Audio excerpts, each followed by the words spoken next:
Hello, everyone, and welcome back to the Purple Room episode number 3, featuring Yossi Tastassa. A brief background regarding Yossi. I don't know why I don't see me on the screen. 1 second. Yossi, you see me? Yes, I am. I'm here Okay. and I hear you very well. Okay, again. Hello, everyone, and welcome back to the Purple Room episode number 3, featuring Yossi Tastassa, a brief background regarding Yossi. Yossi is my friend, first of all, and he's economist and financial advisor with 25 years of experience. Wow, so many years, Yossi. Thank you very much. Specialized in small business and family budget planning, annual budget, fulfillment of equity goals, and retirement planning. I'm so happy to see you today, Yossi. I'm glad to be here. Thank you for the opportunity, Rachel. I want to ask you if you have another question, another stuff that you want to say about yourself that I didn't mention. I think it was more than generous. Thank you for the compliments at the beginning. Thank you. And then we go for the questions. I have a lot of questions that I got from some of my clients, some of the people that know about this Zoom meeting, and I will go for the first questions. And the first one, it was, what are financial difference between the coronavirus crisis and the previous economic crisis? Wow. So when we speak about economic crises, I tend to use a metaphor used by Nassim Taleb, who is a famous American Lebanese economist. He's well known throughout the financial media, and he calls it a black swan event. When we usually see white swans, it's the routine times, and then out of the blue, we see a black swan, which is an event that has a major impact mainly on the economy life. If we go back to I would say the three major crises backwards in time, 2008, the subprime crisis was a black swan event, which affected the market for about 1 year. Then the dot-com crisis, which lasted for 4 years, between 2000 and 2004, lasted for 4 years with a major impact on the economy. And the crisis from 1973, which was an oil crisis between the US, the OPEC cartel and the Russians at that time, which was also impacting the economy. Now, all these three past crises were short in time and were focused on one major element of the economy. The major difference between those and this one is that now, if I would put like it at Nassim Taleb words, now we have a flock of black swans because we have an impact on the labor market and the demand and the supply and the real estate and the tourism and the flying.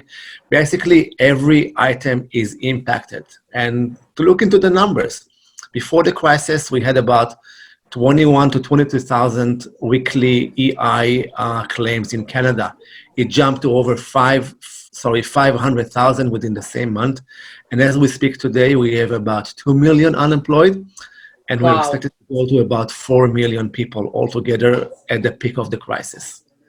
So this is what is unfortunately special about this one. A major impact on wide broad. Yes. And then what are they have a big lesson here. Like, what is the major lessons that as the person, individual, as in the family, we need to learn from this crisis? Definitely. I mean, I know that we are focusing on mainly on the economic part, but when we all read the news also about the physical and the health impacts of the coronavirus, we can redefine the concept of readiness. I mean, we can tell, of course, we know that aged people are more vulnerable, but even among young people, we see that people are in good shape, people are in good health, and people are in physical readiness, have a better chance to go through this virus if they are infected, rather than people who are not. And it's the same attitude and the same situation when we speak about economics. If we live a life where we plan ahead, where we have enough resource, where we have a thin structure of expenses, where we have enough resources, enough surplus to go through a crisis, then of course the outcome of those who are ready financially and physically will be probably much better than those who are not. And it's like how much time you can breathe under the water. I mean, if your lungs are clean and if you have enough surplus, you don't have a line of credit and a huge mortgage and a loan of a car and you have like huge debt on your credit card, it's one situation. And if you have the minimum is another situation. That's basically the idea. This is the thing, to live down to earth and then don't jump a two-step and then see what you can do in your life and then go for your ability and then plan your life. But I will ask you, Yossi, because I know you and I know your financial situation, that I really want to know what is the golden rule that you live, like what you recommend to others, how they can live. I have a family budget that I create for my own, and it is basically for 1 year forecast, in which I know what are my fixed expenses, what are my variable expenses, and what are my extra expenses, sometimes things that I could expend without planning ahead. And I also know what is my normal condition, what is my vulnerable condition, and what is my crisis condition, in which I have like a plan to which I adjust my expenses to the situation which is exterior in this case. And as such, I always try not to go beyond my abilities. And of course, if I can, to save as an ideological point of view, to pay to myself, I call it. If someone is saving, he's paying to himself. And with those savings, if it's okay, so we enjoy them at the end of the year. And if it's not okay, we use them to cover ourselves when we have crisis, like people are vulnerable without work in this time of the year. But as you see that, nobody expects for the coronavirus, and right now we are shutting down and then nobody's working, and then it's not 1 month that you are not working and something is happening. This is something is very unusual. And then we will learn that on the history after, and then they have any rule that you can recommend? Like I can save some money for 1 month to live, but I cannot live like few months without income. Well, ideally, it is known that a crisis budget for a family should be around 40 to 50% from the routine budget. For example, just as a scenario, if a family needs $100,000 a year, and then we go to a crash program, we probably will find out that approximately $50,000 would be the minimum of the minimum to maintain themselves without any extras. It's called a thin budget. Now, it depends what you anticipate as a crisis. I mean, the coronavirus is once in 100 years, like the Spanish flu in 1918. But sometimes one person is between jobs. Sometimes both of them are between jobs. Sometimes there's, God forbid, a health condition in which you require to stop working and also have some medical expenses. So if possible, if someone or a family can save in a month $1,000, which I believe is not a dramatic number for people with above the average income, not huge, but above the average income. So within 3 years of savings, a stash or a cash, I would say a cash bank, family cash bank, of $40,000 to $50,000 will allow this family to pass a crisis like that between 8 months to a year. And that's a very, very important goal. I remember that I read before the coronavirus started that right now the economic in Canada, that most of the people that finish the month without any option to save any penny. But this is different discussion because I think that we start to facing a lot of financial problems before the coronavirus, and right now, like, what is your opinion about the condition of financial market right now after the coronavirus? Well, first of all, because you mentioned that about the Canadians. So right now in Canada, there are over $2 trillion of debt for the entire country. Wow. And the average household, for every $100,000 that the household makes, the debt of that household is $176,000, meaning that people live on money they don't have. That's a life approach that has to be changed. Regards to the markets, it's a very big enigma. I mean, the markets were nearly to $30,000, the Dow Jones. It went down to 18,000 points within a month. And then there were articles saying that it's on the way to 12,000 and now it's back to 24. So there are expectations, there are reports, there are stimulations, mainly by the Trump regime, that are flooding the market with trillions of dollars to support the economy.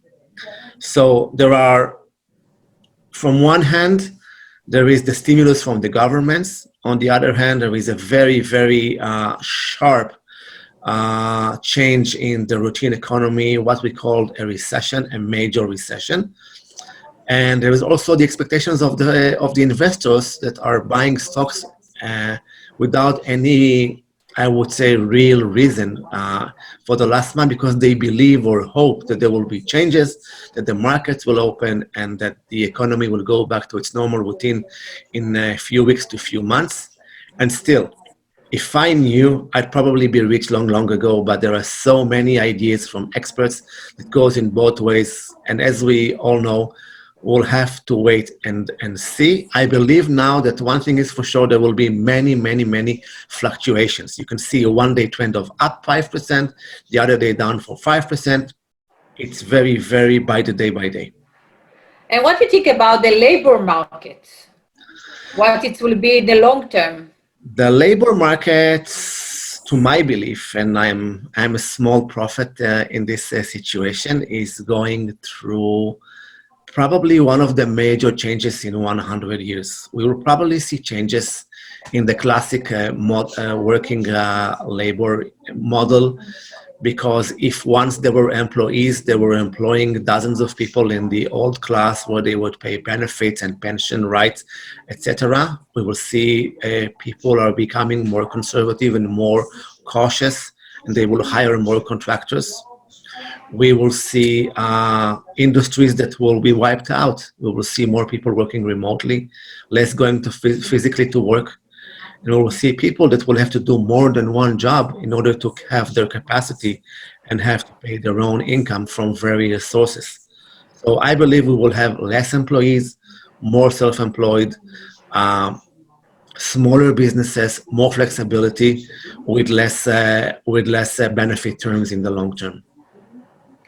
It's going to be really challenge period. Like we have a lot of change, and then it influences a lot of family, and especially the people, young people just start their life, the people that have a big mortgage, and the people that carrying a lot of debt. I fully agree, and we will see young people in their 20s that have no source of income and can't afford the living by themselves in downtown will be making a U-turn and coming back to live with their folks until further notice. It's a fact. I have another question that somebody sent me, that they ask if you give them some example of financial risks and opportunity that they can individual can facing, like they have some option and some risks. I am not sure I understand the question. Can you repeat it, please? They send me to give me some examples of financial risk and opportunity individuals are facing.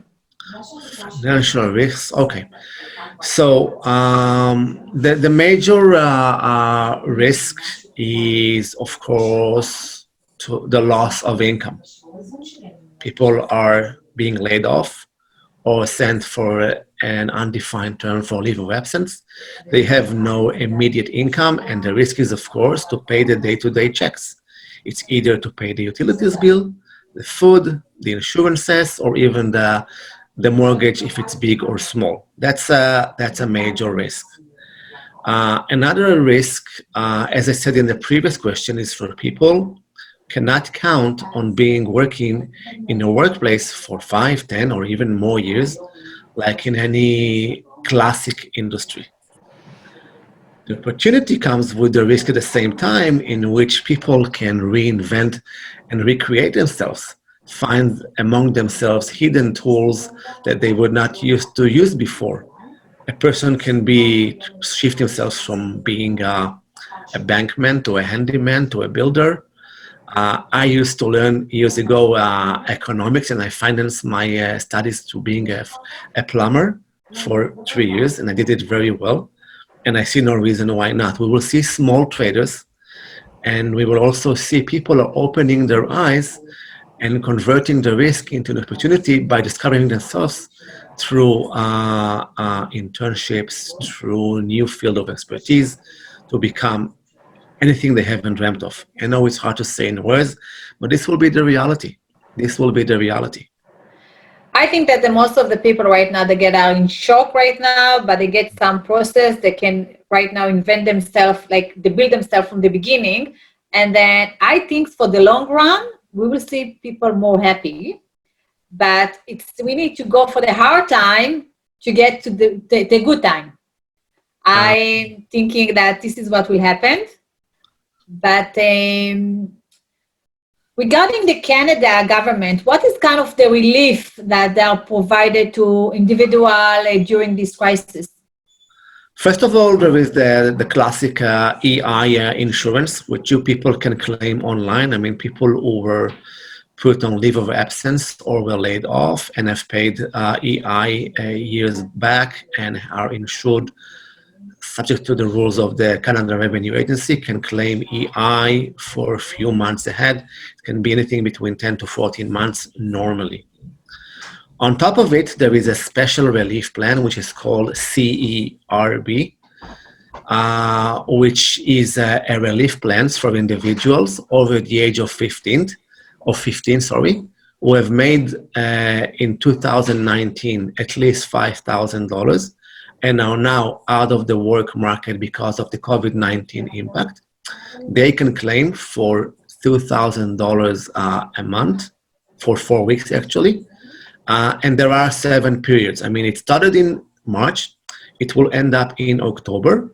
And every person, individual that meets these rules can claim for 4 times out of the 7 in total. All you have to do is Google and write claim for CERB or CERB apply. By the way, CERB stands for, I don't remember the words, but it's relief benefits. It's Canada Employment Relief Benefits, something, but these are the rules. And it's taxable at the end of the year. People have to make sure that they don't get any other source of income from other sources, which is above $1,000 a month. If they do, they cannot claim, and if they have $0 or up to $1,000, they can claim the $2,000 per month. And it's basically $8,000 for the short period of time, which is not bad, by the way, because if you have a family of where you have 4 individuals over the age of 15, including 2 parents and kids, they can have theoretically, maybe even practically, $8,000 per family per month for 4 months if all 4 of them are out of the labor market. Yes, but it's like I'm self-employed. I don't have the rights right now for the 2000 because it's a real estate I'm working, and then they are calculated over the years, and then maybe they can apply right now, but it's probably I need to return this back because it's going by deal. And then if I did deal on January and I'm getting the money right now, I'm not qualified. Sure. And then for people that self-employed, that they have more difficult and challenge. Yes. Do you have any idea that you can tell to self-employer or to tell to the business? Or it is indeed more challenging for self-employed and small or medium-sized businesses because of the cash flow. As you just mentioned, you can make a deal in January and see the money in May, and you have the money coming in May. So you're basically not qualified. It's a go, no-go rule, and it's very, very simple. I mean, if the business is so shut down temporarily, and you see no cash flow coming, then you will have the chance to apply by October for something out of this benefit. And also, it's a good question to call CRA line and ask them the question. The telephone is available to anyone in Canada, and even if they are very loaded, the wait time is reasonable nowadays. Thank you, Yossi. Do you have any other questions or some information that you want to mention that I didn't ask you? No, I think we've covered all important information in this conversation. Thank you again for the opportunity and for letting me express myself, and all the best to you. Thank you for your time. Thank you, Yossi. Thank you, and thank you for the answer for all my questions. And I know I found very useful and hope all this listening did as well. And thank you for those that join us and some of the people that send us the questions. And the next discussion will be with Ayelet Magen on Wednesday at 12 o'clock. She's a life coach, and she will explain to us how to go through this time coronavirus with the family, that all of us together, and then she will give us some tip. And I'm looking forward for her. And thank you again, Yossi. I love you. I love you very much. Thanks. Thank you. Bye. Stay safe. Bye-bye. Thanks, everybody.